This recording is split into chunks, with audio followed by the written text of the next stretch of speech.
Sastra channel நேயர்களுக்கு நமஸ்காரம். அனுதினம் ஆனந்தம் நிகழ்ச்சியில் உங்கள் அனைவரையும் சந்திப்பதில் மிக்க மகிழ்ச்சி.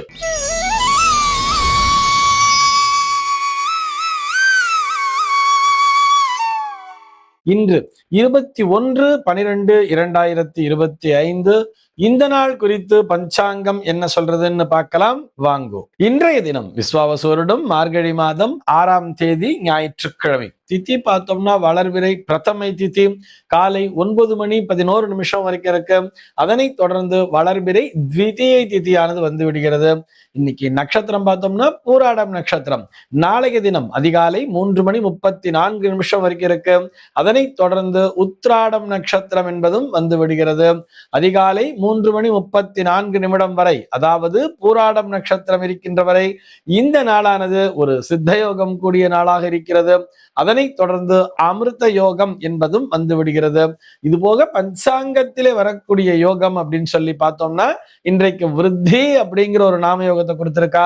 கரணம் பார்த்தோம்னா பவம் அப்படிங்கிற ஒரு கரணம் காலையில 9:11 வரைக்கும் இருக்கு. அதனை தொடர்ந்து பாலவம் என்கின்ற கரணமானது வந்து விடுகிறது. இந்த நாளானது ஒரு கீழ்நோக்கு நாளாக அமைந்திருக்கிறது. இன்னைக்கு என்ன ஸ்பெஷல் அப்படின்னு சொல்லி பார்த்தோம்னா இன்றைய தினம் பஞ்சாங்கத்திலே சந்திர தரிசனம் அப்படிங்கிறத கொடுத்திருப்பா. இன்றைய தினம் மாலை 5:43 முதல் இரவு 6:56 அந்த சந்திர தரிசனத்தை எல்லோரும் அவசியம் மேற்கொள்ள வேண்டியது. இது போக இன்றைய தினம் பஞ்சாங்கத்திலே புஷ்ய சுத்த பிரதமை அப்படிங்கிறத கொடுத்திருப்பா. அதாவது சாந்திரமான மாதங்களிலே வரக்கூடிய அந்த புஷ்ய மாசத்தினுடைய முதல் நாளாக இந்த நாளானது அமைந்திருக்கிறது என்பதுதான் அதற்கான பொருள். இது போக இன்றைய தினம் கரிநாள் அப்படிங்கிறத கொடுத்திருப்பா. கரிநாள் அப்படின்னு சொன்னா சூரியனுடைய தீட்சிண்யம் அதிகமாக இருக்கக்கூடிய நாள். இந்த நாளிலே எல்லா விதமான சுப நிகழ்ச்சிகளையும் தவிர்க்க வேண்டும்.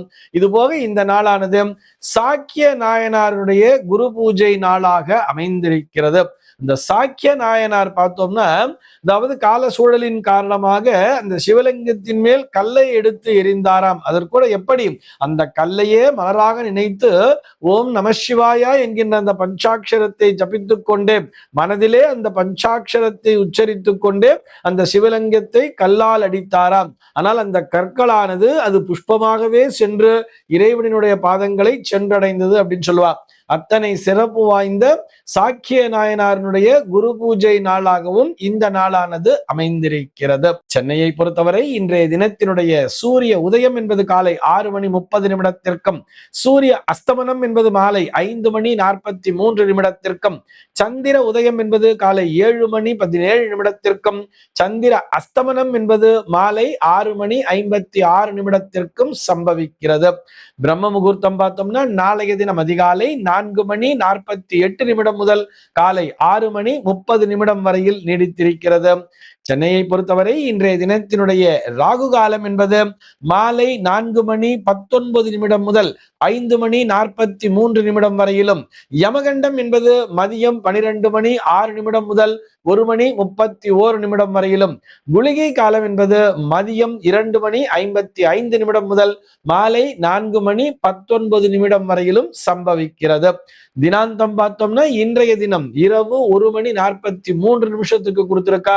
சூலம் பார்த்தோம்னா இன்றைக்கு மேற்கே சூலம் பகல் 10:59 வரையில் அந்த சூல தோஷம் என்பது உண்டு. அதற்குரிய பரிகாரமாக வெள்ளம் தானம் விடுத்து விட்டு மேற்கு திசையை நோக்கி பயணிக்கலாம் அப்படிங்கிறதையும் சொல்லி இருக்கா. இன்றைய தினத்தினுடைய தகவலாக நம்ம என்ன பார்க்க போறோம் சொல்லி பார்த்தோம்னா, ஒவ்வொரு ஞாயிற்றுக்கிழமை நாளுமே நம்ம கதை நேரம் அப்படிங்கிறத பார்த்துட்டு வரோம் இல்லையா. அந்த வரிசையிலே இன்னைக்கு என்ன கதையை பார்க்க போறோம் சொன்னா, விவாதம் அப்படிங்கிற ஒரு தலைப்புல ஒரு கதையை பார்க்க போறோம். அதாவது எதற்கெடுத்தாலும் டிஸ்கஷன் பண்றா இல்லையா ஆத்துக்குள்ள, அவளுக்காகத்தான் இந்த கதை. ஒரு ஊர்ல ஒரு ராஜா இருந்தானாம். அந்த அரசன் பார்த்தோம்னா ஒரு நல்லாட்சி செய்து வந்தான். எப்பயுமே ஒரு மந்திரி சபையை கூட்டி எல்லாம் டிஸ்கஸ் பண்ணி தான் முடிவே எடுப்பானா. மந்திரி சபை மாத்திரம் இல்ல, முக்கியமான இந்த ஊர்ல இருக்கிற பெரிய மனுஷா, முக்கியமான பொறுப்புல இருக்கிறவாளெல்லாம் கூப்பிட்டு வச்சு அவளெல்லாம் பேசிதான் ஒரு முடிவு எடுப்பானாம். இந்த சூழலிலே அந்த உளவுத்துறையின் மூலமாக உனக்கு ஒரு தகவல்ங்கிறது வர்றது, இந்த ஒற்றற்படையின் மூலமாக என்னன்னா, பக்கத்து நாட்டு சிற்றரசன் இவன் மீது படையெடுத்து வரப்போகிறான், அதுவும் விரைவில் வந்து முற்றுகையிடுவதற்காக திட்டமிட்டிருக்கிறான் அப்படிங்கிறது இவன் தெரிஞ்சுக்கிறான். உடனே என்ன பண்றான்னா, டக்கு டக்குன்னு ஒரு அவசர ஆலோசனையை வைக்கிறான். டக்குன்னு, ஏன்னா அவன் வந்து இன்னும் படையெடுத்து வருவதற்கு அவர்கள் இப்பதான் திட்டமிட்டு இருக்கா, இன்னும் ஒரு மாச காலம் ஆகும், இருந்தாலும் நம்ம வந்து எல்லாரையும் சேர்த்து ஒரு டிஸ்கஸ் பண்ணி ஒரு முடிவு எடுத்துடலாமே அப்படின்னு சொல்லிட்டு ஒவ்வொருத்தரா கூட்டு வச்சு ஆலோசனை எல்லாம் கேட்கிறான். ஒரு சரியான முடிவுக்கு வரல. சரின்னு சொல்லிட்டு ஒரே நாள்ல எல்லாரையும் கூட்டு வச்சு ஆலோசனையை பண்றானாம். எல்லா முக்கியஸ்தர்களையும் கூட்டு வச்சு ஒரு வட்டமேஜை மாநாடு மாதிரி ஒண்ணு போட்டு எல்லார்ட்டையும் ஐடியா கேட்கறான். இந்த மாதிரி பக்கத்து நாட்டு அரசன் இன்னும் 2-3 நாள்லயே கூட வந்துடலாம், அவன் சீக்கிரமா அவன் வந்து படையெடுத்து வந்துருவான், அதனால அதுக்கு ஏதாவது தடுக்கணும், நம்ம என்ன பண்ணலாம்னு சொல்லுங்கன்னு கேட்கும் பொழுது, அப்ப வந்து அங்க இருக்கக்கூடிய இந்த பொறியியல் வல்லுநர்கள் சொல்றோம் இல்லையா, இந்த இன்ஜினியரிங் பர்சன்ஸ் அப்படின்னு கூட எடுத்துக்கலாம், அந்த கட்டிட கலைஞர்கள்லாம் என்ன சேர்ந்து சொன்னாங்களா, விரைவாக நாம் மண்ணாலான ஒரு கோட்டை சுவரை எழுப்பி விடலாம், டக்கு டக்குன்னு ஒரு சுவரை எழுப்பிடலாம், அதாவது வீட்டுக்கு ஒரு 4 பேர் வரணும்னு சொல்லிட்டு எல்லாரையும் நம்ம மக்கள் எல்லாம் வர சொல்லி டக்குன்னு நம்ம அந்த பெரிய கோட்டையை சுற்றி ஒரு மிகப்பெரிய சுவரினை, ஒரு மண்ணாலான ஒரு சுவரினை எழுப்பி விடலாம் அப்படின்னு சொல்லிட்டு அதோட ஒரு அகழியை கூட நம்ம நோண்டிடலாம். அந்த கோட்டை சுவருக்கு முன்னதாக ஒரு அகழியை நோண்டிட்டே வந்துட்டோம்னா அந்த அகழியை தாண்டியும் ஒரு நாள் வர முடியாது, கோட்டை சுவரை தாண்டியும் உள்ள வர முடியாது, நம்ம அதுக்குள்ள ப்ரொடெக்ட் பண்ணிடலாம் அப்படின்னு சொல்லி அந்த பொறியியல் வல்லுநர்கள்லாம் சொன்னாங்களாம். அப்போ இந்த தச்சர்கள் இருப்பாங்க இல்லையா, தச்சர்ன்னு சொன்னா இந்த மரத்தாலான ஆசாரி வேலையை செய்யக்கூடியவர்கள், அவர்கள்லாம் எழுந்து சொன்னாங்களா, இல்ல இல்ல இது வந்து கார்காலம், மழைக்காலம் வேற, நம்ம வந்து சுவர் எழுப்பும் போதே மழை வந்ததுன்னு சொன்னா அந்த சுவரானது அப்படியே மழையில வந்து கரைஞ்சு போயிடும், அதனால மண்ணாலான சுவரை விட நம்ம வந்து மரத்திலேயே ஒரு சுவரை நம்ம எழுப்பிடலாம், நாங்க தச்சர்கள்லாம் இத்தனை பேர் இருக்கோமே, நீங்க ராஜா எங்களுக்காக நிறைய பண்ணியிருக்கீங்க, நாங்க வந்து இத்தனை பேர் இருக்கோம், டக்கு டக்குன்னு ஒரு மரத்தாலான சுவரை எழுப்பி விடலாம் அப்படிங்கிற மாதிரி அவங்க சொன்னாங்களாம். உடனே இந்த தோல் பதனிடுவோர்லாம் இருப்பாங்க இல்லையா, அவங்க எல்லாம் எழுந்து சொன்னாங்களா, மரத்துல சுவர் வச்சா கூட அது மழையில நனைஞ்சு வெயில்ல காஞ்சி வீணா போயிடும், அதுக்கு மேல நாங்க தோல்ல ஒரு கவரை செஞ்சு போடுறோம், அந்த தோலால கூட நம்ம சுவரை அமைத்து விடலாம் அப்படின்னு சொல்லி அவர்கள் ஆலோசனை சொன்னார்களா.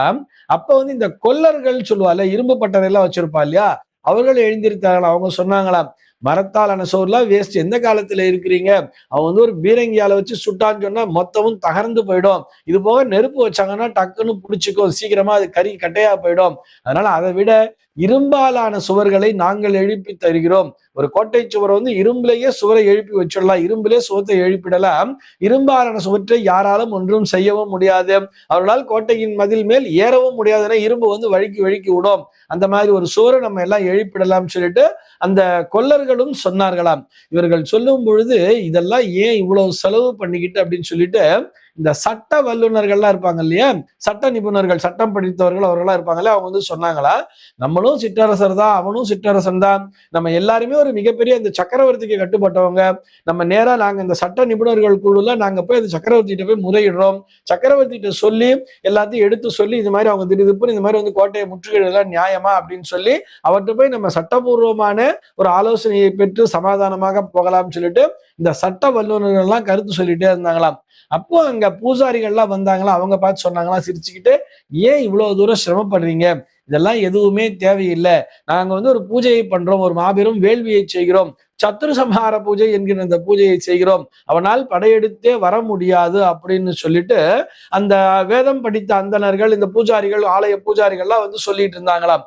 இப்படி இந்த ராஜா என்ன பண்றதுன்னு தெரியறதுக்குள்ளேயே, என்னடா ஒவ்வொருத்தரும் ஒவ்வொரு மாதிரி சொல்றாங்களே யோசிக்கிறதுக்குள்ளேயே அந்த எதிரி நாட்டு அரசன், அதாவது பக்கத்து நாட்டு அரசன் உள்ள படையெடுத்து வந்து எல்லோரையுமே சிறைபிடித்து விட்டானாம் அப்படிங்கிற மாதிரி அந்த கதையானது முடிவிற்கு வருகிறது.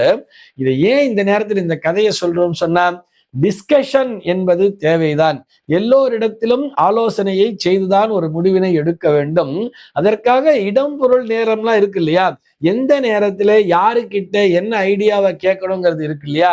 இதை ஏன் நான் இந்த நேரத்துல வலியுறுத்தி சொல்றேன்னு சொன்னா, ஒரு மாப்பிள்ளைக்கு வந்து ஒரு பையன், வீட்டுல ஒரு பையன் இருக்கான், கல்யாண பையன் இருக்கான், அந்த பையனுக்கு வந்து ஒரு பொண்ணு தேடணும்னு வரும்பொழுது நம்ம என்ன பண்றோம், மாமாவை கேட்கணும், சித்தப்பாவை கேட்கணும், எங்க அக்காவை கேட்கணும்னு சொல்லிட்டு இவ எல்லாரையும் போய் பொண்ணு பார்க்க அழிச்சுட்டு போனா ஒவ்வொருத்தர் ஒவ்வொரு விதமான கருத்துக்களை சொல்லிக்கொண்டே இருப்பார்கள்.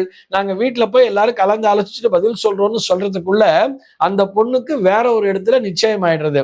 இதுல நம்ம யாரையும் குறை சொல்வது என்பது நம்முடைய நோக்கம் அல்ல. எல்லோருக்குமே என்ன எண்ணம்? நமக்கு நல்லது செய்ய வேண்டும் என்கின்ற எண்ணம் தான். இந்த கதையில எடுத்துக்கிட்டா கூட எல்லோருமே நாட்டை பாதுகாக்க வேண்டும் என்றுதான் நினைக்கிறார்கள்.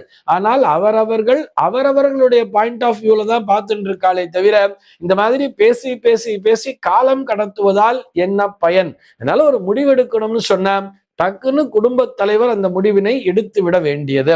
இதை கால தேசம் கருதி, கால நேரத்தினை கருதி நான் ஏன்னா ரொம்ப மன வருத்தத்தோடயே பதிவு பண்றேன்.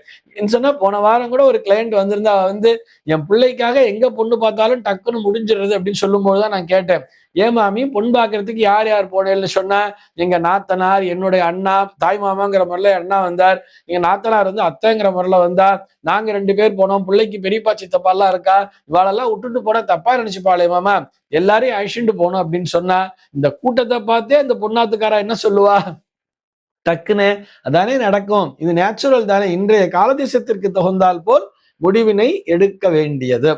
இந்த தகவலோடு இன்றைய தினம் உங்களிடமிருந்து நான் விடைபெற்றுக் கொள்கிறேன். மீண்டும் உங்கள் அனைவரையும் நாளைய தினம் ஒரு புதிய தகவலோடு சந்திக்கிறேன். அன்பர்கள் அனைவருக்கும் அனுதினமும் ஆனந்தமாய் அமைய பிரார்த்திக்கிறேன்.